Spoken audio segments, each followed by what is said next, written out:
Merci. Avant tout, mes sincères remerciements à l'Institut Schiller, que c'est justement cette conférence qui m'a ramené à Berlin, car je pourrais dire Berlin est ma deuxième patrie. Me voici près de mon université, l'Université libre de Berlin, et je suis très heureuse de prononcer ce discours sur le projet Une ceinture, une route, nommé le Haut-Bord. Mes remerciements suivants iront également à l'auditoire qui, bien qu'il fasse très chaud, écoute avec attention. Voilà. Mes études m'ont porté à étudier la mondialisation, l'intégration économique, l'intégration régionale, etc. Autant que le projet Haut-Bord, donc de la nouvelle route de la soie. Chaque fois, avant de démarrer mon exposé, j'aime bien partager mes recherches avec d'autres universitaires, démontrant qu'à un niveau modéré de mondialisation, c'est-à-dire la régionalisation, par exemple dans la région européenne, que cela pourra profiter au développement économique. Cependant, hier, en descendant de l'avion, lorsque j'ai appris ce mot, Brexit, qui a eu tant de succès, cela me donnait un grand choc. Et cela m'a choqué et surpris. Est-ce que je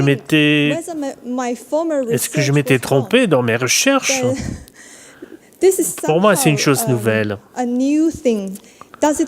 Est-ce que cela prouve que la mondialisation recule?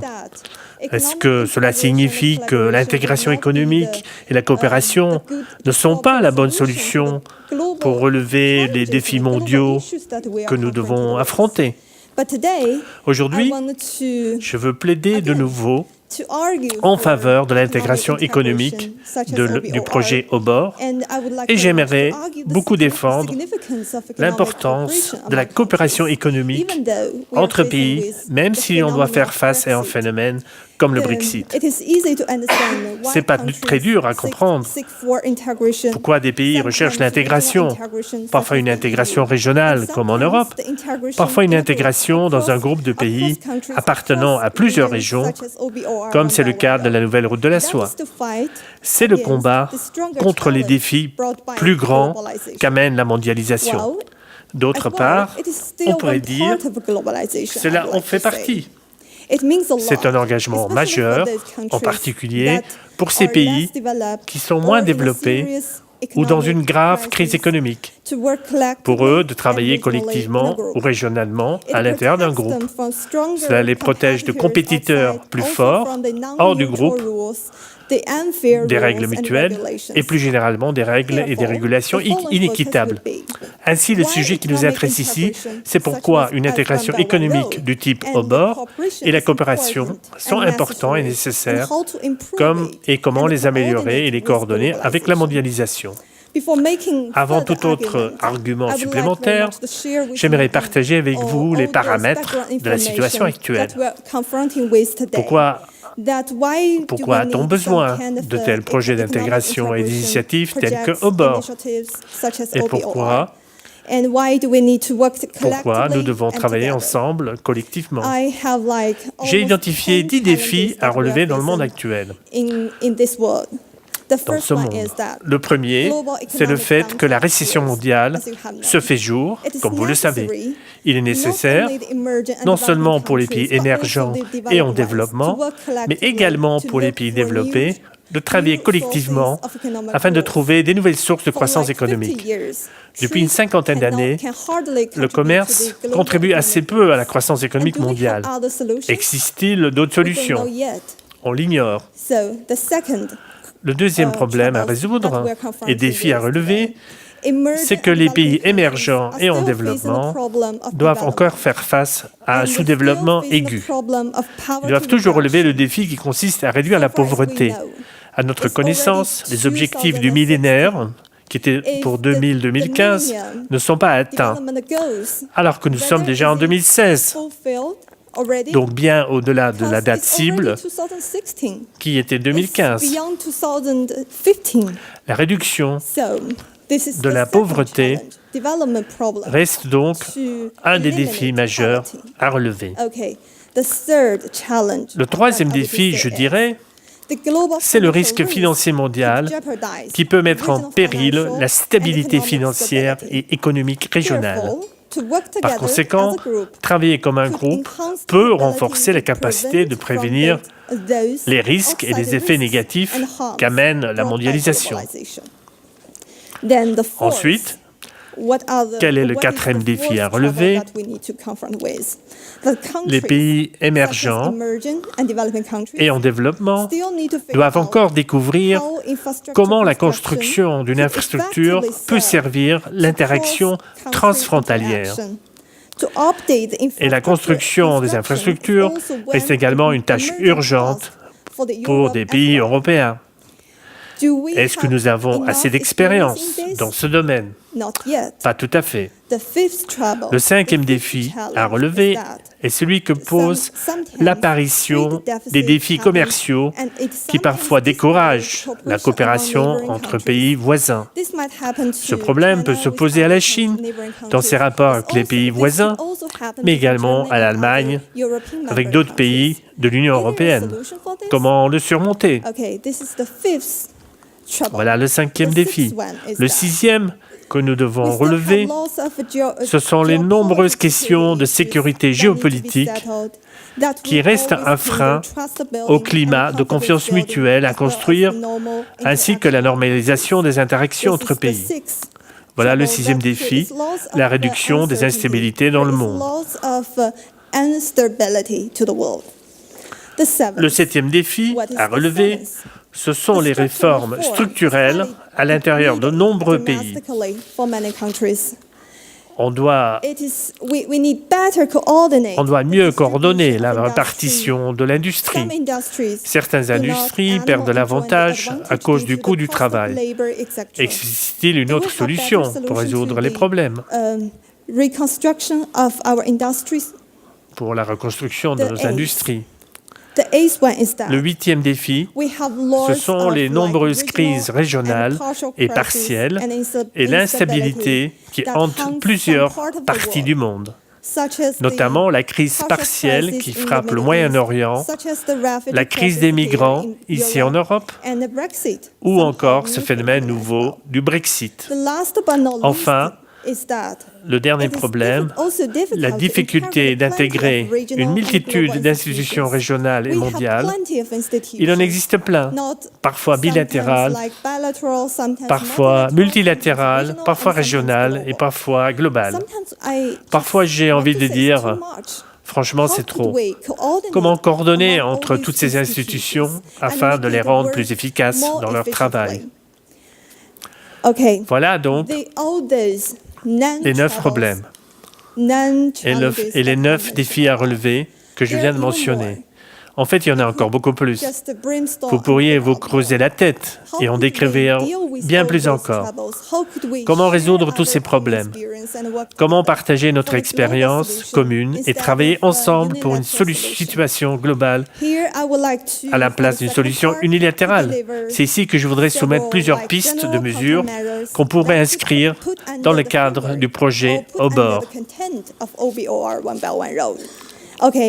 D'abord, première solution, pour résoudre les problèmes de sous-développement en finançant de façon efficace les infrastructures. C'est comme ça qu'on fera progresser de façon durable l'espérance de vie des populations. Ça, c'est la première grande solution. Ensuite, on doit trouver ensemble des nouvelles sources de développement économique, telles que l'investissement infrastructurel. Cependant, il existe une forte demande pour le partage du savoir-faire dans la gestion de tels projets, un savoir-faire sans doute à partager avec d'autres pays, peut-être avec les pays d'ici, c'est-à-dire les pays européens.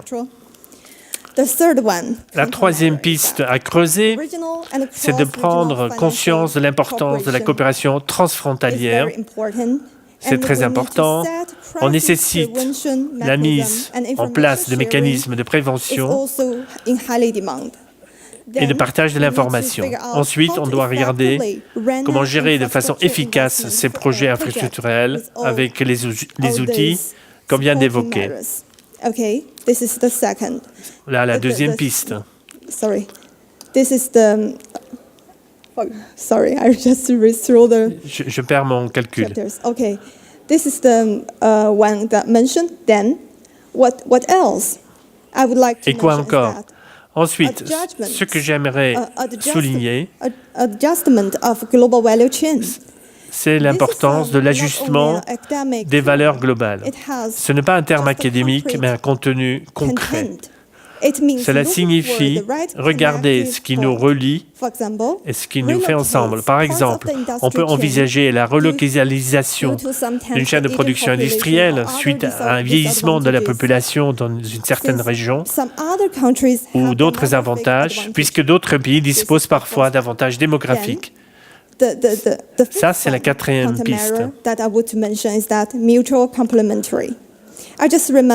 Le cinquième point, c'est la complémentarité mutuelle. Je me rappelle d'un dicton de Confucius qui disait « Lorsque je me balade, lorsque je me promène avec deux autres personnes, ils peuvent me servir, mais m'enseigner des choses. Je vais identifier les bonnes qualités des uns et je vais les adopter. Je vais identifier les mauvaises qualités et ces qualités, je vais les éviter. » Voilà la complémentarité mutuelle. Ce que je voudrais souligner ici, c'est que par exemple, en termes d'énergie propre, l'Europe a des avantages technologiques certains. Et en termes de financement durable des infrastructures, elle en a également avec les partenariats publics-privés, PPP, pour gérer les infrastructures. Dans d'autres secteurs, comme dans les services, l'Europe aussi a plus d'expérience. Ici, en Allemagne, on a par exemple le projet Industrie 4.0, c'est-à-dire les manufactures intelligentes. Cela démarre également en Chine et dans d'autres pays d'Asie qui aiment bien discuter avec d'autres partenaires comment innover dans ce domaine. Ensuite, que faire par rapport au déficit commercial que nous avons évoqué? Je dirais qu'on pourrait établir des zones économiques spéciales, des ZES, dans des pays cibles et partager nos expériences dans ce domaine. Les ZES ne sont qu'une des nombreuses façons qui permettent de réduire les déficits commerciaux, étant donné que les produits manufacturés dans ces zones pourraient s'exporter vers la Chine, vers l'Allemagne et vers le reste du monde. Voilà une autre piste à creuser.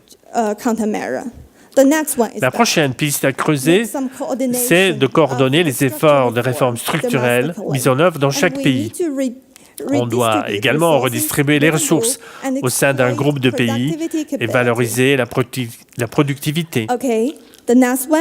La prochaine mesure contracyclique, c'est qu'on doit éviter des institutions inéquitables et non mutuelles pour se concentrer sur un dialogue entre plateformes nouvellement établies, telles que les G20 et autres, et les plateformes existantes.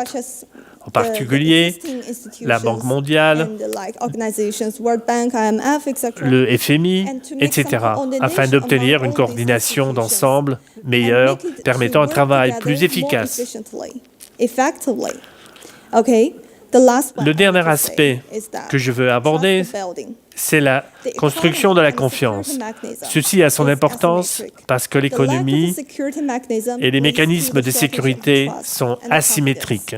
Le manque d'un mécanisme de sécurité conduit à un manque de confiance et bloque tout autant le processus d'intégration économique. Susciter une confiance mutuelle grâce à des initiatives telles que la conférence sur l'interaction et mise en œuvre des mesures promouvant la confiance, le CICE, en Asie est un exemple. Puisque nous avons toutes ces mesures alternatives, la coopération et le dialogue peuvent fleurir. Une solution d'ensemble au sein d'un groupe de pays et au niveau international est plus que souhaitable, puisqu'un problème global qui se pose à tous, une solution globale s'impose et non pas une solution unilatérale. Enfin, quelle a été la contribution de la Chine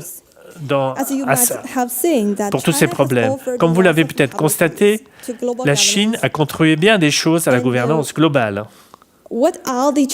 Quelle alternative a-t-elle promu pour coordonner de nombreuses institutions en vue d'une meilleure intégration économique et une gouvernance mondiale? Voici ma réponse personnelle.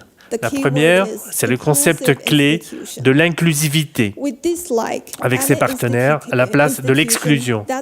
De pair avec le projet OBOR,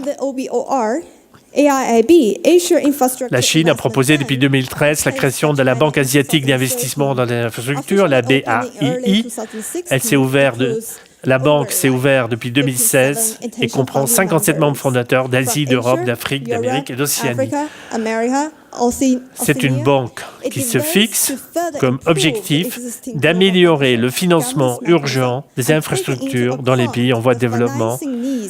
Et on pourrait dire que c'est vraiment la première institution réellement inclusive. Ensuite, nous avons en Chine le 13e plan quinquennal, qui est un plan d'intégration inclusif. Il s'agit de participer dans la gouvernance économique mondiale, de renforcer la coordination macroéconomique, de promouvoir la sécurité financière, la stabilité économique et la croissance. Enfin, promouvoir un commerce multilatéral équilibré, une stratégie gagnant-gagnant, ainsi qu'un développement inclusif et accélérer la mise en place des zones de libre-échange, promouvoir des partenaires régionaux cohérents et des accords divers tels que le RCEP, le FTAAP, etc. C'est la deuxième solution. La troisième solution, c'est de réussir à convenir un agenda global. Nous parlons de questions mondiaux et de gouvernance mondiale. Il faut donc un agenda global, mondial. La Chine présidera le prochain G20 cet automne. Ce 7e sommet du G20 aura lieu à Hangzhou en septembre de cette année. Pour le qualifier, on a choisi les 4 I. Ils représentent quoi? Innovation pour le premier I, invigoration pour le second, interconnexion pour le troisième et inclusif pour le dernier, qui incarne en réalité l'esprit de tout l'ensemble de l'initiative de la nouvelle route de la soie. Le sommet couvrira plusieurs domaines. Le modèle de croissance et d'innovation qui peut augmenter le potentiel de croissance économique mondiale et améliorer la gouvernance financière globale. Le projet a également mis les projecteurs sur les pays émergents, dispose d'une capacité de résistance aux risques et l'investissement à contribuer à la croissance économique globale, tout en respectant l'idée d'un développement inclusif et l'interconnexion que la réduction de la pauvreté. Toutes ces thématiques portent l'esprit de l'inclusion et de l'interconnexion. Mon point final, c'est que l'OBOR, donc la nouvelle route de la soie, c'est une initiative. Pourquoi préciser qu'il ne s'agit que d'une initiative? C'est important à souligner, car il ne s'agit pas d'un plan fini, mais d'un projet ouvert à tout le monde, un projet qui remercie l'arrivée de plus de soutien et plus d'idées. Le bien commun mondial est fortement réclamé partout, pas seulement en Chine, mais ici, dans les pays européens, aux États-Unis, etc. Tous sont responsables pour ces défis globaux que nous devons affronter aujourd'hui. On a besoin vraiment d'une solution mondiale pour faire face à des problèmes et des crises mondiaux. Et aucun pays ne peut seul agir et exclure les autres. Donc un grand merci de nouveau à l'Institut Schiller et merci pour cette conférence. Tous les commentaires et suggestions de votre part seront les bienvenus. Merci.